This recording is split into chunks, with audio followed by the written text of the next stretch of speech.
মাটির ভাঁড়ে মিষ্টি দই। আমি 1:30টার সময় রান্না বসেছি, মানে এটা রেখে দিলে একটু ঝরঝরে হয়ে যেত। দেখলে যে জলের ফিল্টার লাগাতে আসলো, তো সেখানে আমার মানে উনি গেলেই হচ্ছে 1:30টার সময়। তো আমি কিভাবে রান্নাটা তাড়াতাড়ি তার মধ্যে সকালবেলায় আমি মাংস সব এনে রেডি করে রেখেছি, মাংস রান্না করবো দেখি। আমি তো জানি ঝোললেই খাবো, একেবারে গেলা গেলা হয়নি। চিকেনটা ভালো আছে?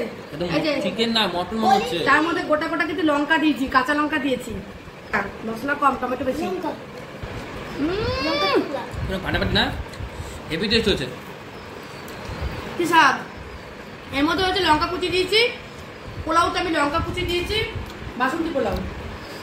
একটু আলু না, একটু লঙ্কা কুচি দিয়েছি, একদম জমে গেল, দেখেছো? আমি রান্না করেছি, আমি জানি আগে একবার ভালো খাবি, জীবনে এটা একটা আফসোস থেকে যাবে। আমাকে সব কাজেই বিয়ের পর থেকে হেল্প করেছো, এই একটা কাজে হেল্প করতে পারলাম না, রান্নার কাজটা।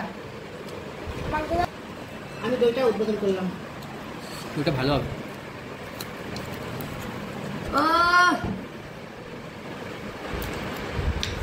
দই খেতে ভীষণ ভালো লাগে, সবাই ভালো খায় দইটা, সাথে গরম পড়েছে এখন দই তো ভালো লাগবে।